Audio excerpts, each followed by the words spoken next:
Hi friends, मेरा नाम है शुभदीप और मैं आज आप लोगों को सिखाऊंगा कि W equals to N C भी T1 माइनस T2 ये कैसे डिराइव्ड होता है। ये जो इक्वेशन है ये थर्मोडायनेमिक्स का एक बहुत ही बेहतरीन सा एक जो कॉन्सेप्चुअल एक इक्वेशन है। थर्मोडायनेमिक्स में जो चार तरफ के जो स्टेट में जो रिएक्शंस ऑर्गेनाइज्ड होते हैं उनमें से एक है एडियाबेटिक। ये है एडियाबेटिक। तो हमने प्रीवियस डे में आइसोथर्मल में एक इक्वेशन डिराइव किया था। आज हम करेंगे adiabatic at constant volume and adiabatic process. तो पहले मैं बता देता हूँ कि एडियाबेटिक प्रोसेस है क्या। एडियाबेटिक प्रोसेस मेनली एक प्रोसेस है जहाँ पे एक क्लोज्ड चेम्बर होता है। क्लोज्ड चेम्बर, वहाँ पे एक पिस्टन भी रह सकता है। ठीक है, ये जो चेम्बर है इसकी खास बात है, इससे ना तो कोई हीट बाहर जाएगा ना तो कोई हीट अंदर आएगा। ठीक है, और इसकी और एक बात है, कोई भी हीट तो नहीं जा पाएगा और कोई भी मास और पार्टिकल बाहर से अंदर नहीं जा सकता और अंदर से भी बाहर नहीं जा सकता। ये मेनली एडियाबेटिक प्रोसेस होता है। ये जो एडियाबेटिक प्रोसेस है इसमें मेनली तुम इसको मान लो कि तुम्हारे पास एक थर्मोफ्लास्क है। कोई भी इस दुनिया में एडियाबेटिक प्रोसेस संभव ही नहीं है, क्योंकि कोई भी आइसोलेटेड कंप्लीटली आइसोलेटेड ऑब्जेक्ट अभी भी नहीं मिला है। हीट लॉस तो होता ही है। हीट लॉस 99% तक रुका जा सकता है पर कॉम्प्लीटली नहीं रख सकते। तो एडियाबेटिक ये जो इक्वेशन है ये एकदम 100% तो एक्यूरेट नहीं है, क्योंकि हीट लॉस तो होता ही है। ठीक है, पर हम मान लेते हैं डिराइव करने के लिए कि कोई भी मास और कोई भी टेम्परेचर हीट अंदर और बाहर नहीं जा सकता। ये कॉम्प्लीटली एक आइसोलेटेड एक चेम्बर है। ओके, इसका वॉल्यूम जो है वो बढ़ भी सकता है घट भी सकता है। इसका जो प्रेशर है वो घट भी सकता है और बढ़ भी सकता है, और इसका जो टेम्परेचर है वो भी घटेगा और बढ़ेगा। क्यों? देखो, जब भी हम कोई क्लोज चेम्बर को अगर हम प्रेशर क्रिएट करें तो अंदर का जो एयर है वो हीट जनरेट करेगा उसका टेम्परेचर बढ़ जाएगा इसका जो टेम्परेचर है वो बढ़ जाएगा। अगर हम देखें लाइनर और कोई भी मैकेनिकल इंजन ले लो, उसका जो पिस्टन है वो उसके लाइनर में जो है एक क्लोज्ड चेम्बर है। ये जब यहाँ पे जो ये एयर है इसको कंप्रेस कर देता है, वो हीट हो जाता है। ठीक है, ठीक वैसे ही यहाँ पे भी ये क्लोज्ड चेम्बर है वो हीट हो जाए तो इसका टेम्परेचर क्या होगा? बढ़ जाएगा। और अगर हम इस जो पिस्टन है इसको अगर बाहर की तरफ फोर्स क्रिएट करें और इस एयर को अगर हम एक्सपैंड करें तो इसका जो एयर है वो हीट एब्जॉर्ब करेगा। ये इसका जो टेम्परेचर है वो घट जाएगा। ठीक है, ये कॉन्सेप्ट के लिए मैंने बताया।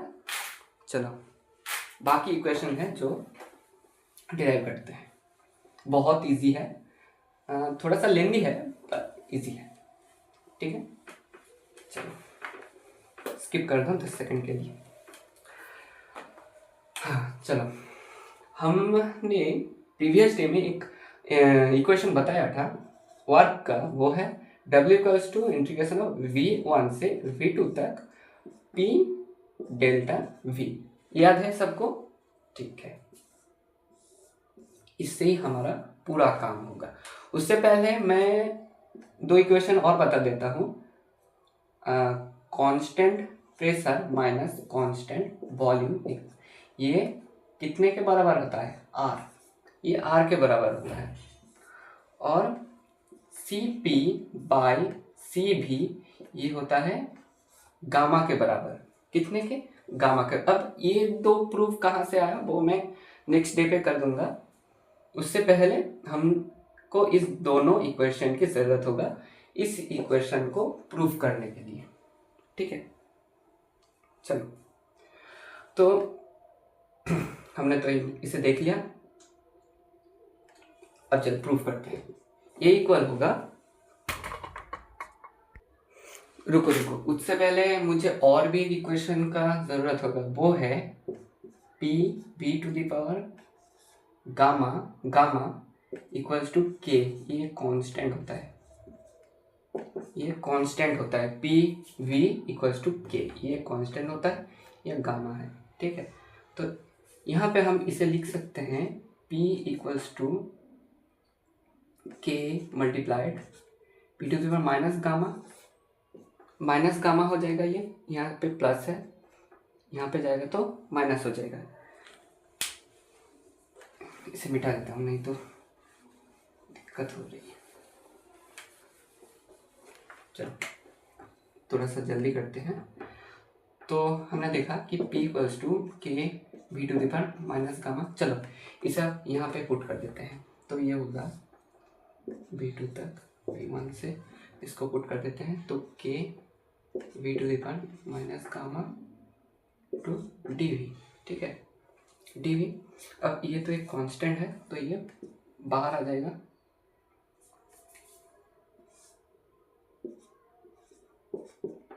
ये कांस्टेंट को बाहर निकाल दो। अब हमें इसका जो है इंटीग्रेशन करना पड़ेगा। चलो इसे मिटा देते हैं।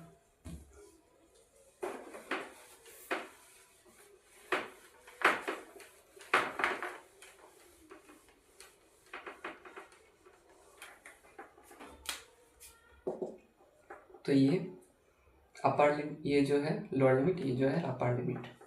तो हम जानते हैं कि इसका इंटीग्रेशन होगा भी। चलो अब हम सॉल्यूशन के बहुत ही करीब हैं।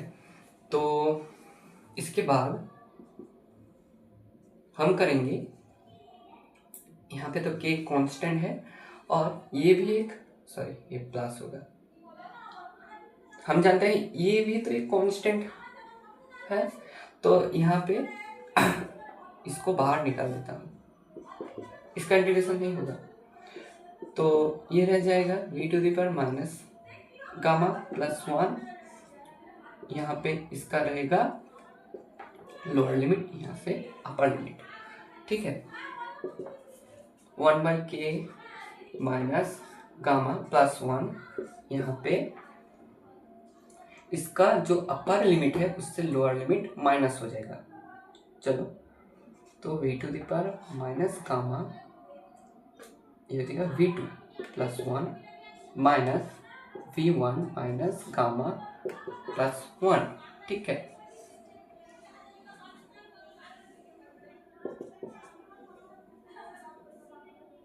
तो ये हो जाएगा माइनस गामा प्लस 1, इसको हम क्या लिख सकते हैं, V2 to the power minus gamma into V2, ठीक है। समझ आया सबको? Okay, minus gamma V1 into V1, ठीक है। चलो इसके साथ हमें कार्य कम करना पड़ेगा। चलो इस के को अंदर जाने देते हैं, बहुत ही ईजी है, बस कुछ कॉन्सेप्ट और ये आराम से सॉल्व हो जाएगा। के को अंदर जाने देते, k into V2 to the power minus gamma into V2 minus k into V1 minus gamma into V1। चलो इसके बाद एक बहुत ही अच्छा सा एक स्टेप आ जाएगा। तो अब हम जानते हैं कि P V to the power gamma equals to K, ठीक है। तो हमारा होगा P equals to K into V to the power minus gamma. जब ये इधर पे आएगा, हमने पहले भी किया है, तो ये अगर P1 हुआ तो ये V1 होगा ना, अगर ये P2 हुआ तो ये इंटू K2 और ये V2 होगा, ठीक है। K तो कांस्टेंट है, इसका कोई भी परिवर्तन नहीं होगा। चलो अब हम इस जो वैल्यू है इसको यहाँ पे पुट कर देंगे। चलो 1/1 माइनस गामा, और यहाँ पे V तो पहले से है तो V2, और यहाँ पे हमने देखा कि इसका वैल्यू तो इससे मैच कर रहा है, तो ये P2 लिख देते हैं, वैसे ही हम लिख देते हैं, और ये V1 ये P1, बहुत इजी। चलो और एक अच्छा स्टेप हमें करना पड़ेगा। चलो V2 P2 minus V1 P1, तो हम जानते हैं ये है PV equals to NRT, PV equals to NRT। अगर हम देखें ये P1 हुआ तो ये V1 T1, ठीक है।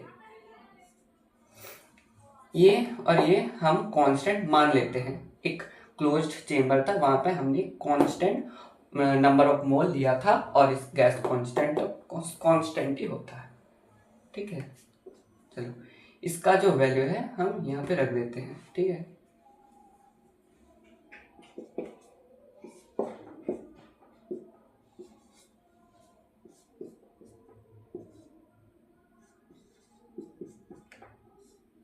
देखो हमारा एक्सप्रेशन आने लग गया, ठीक है, बहुत अच्छे। ये T1 T2,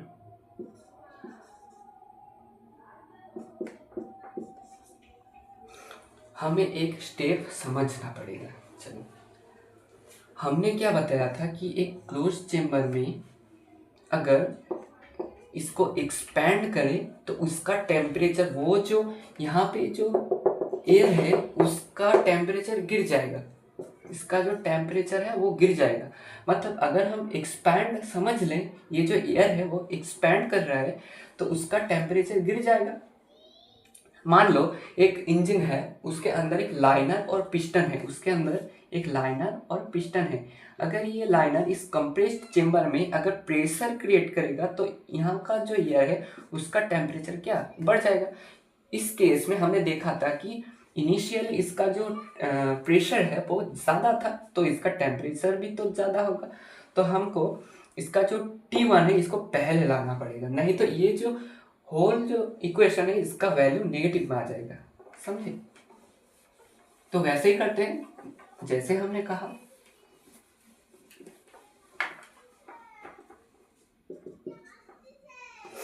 तो ये हो जाएगा, यहाँ को जो माइनस है वो चेंज हो जाएगा, तो गामा माइनस 1 NR, छोड़ो इस NR को कॉमन ले लेते हैं,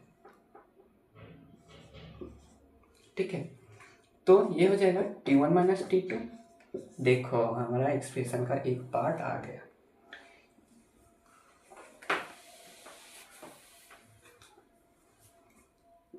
चलो और एक वाइटल केस है।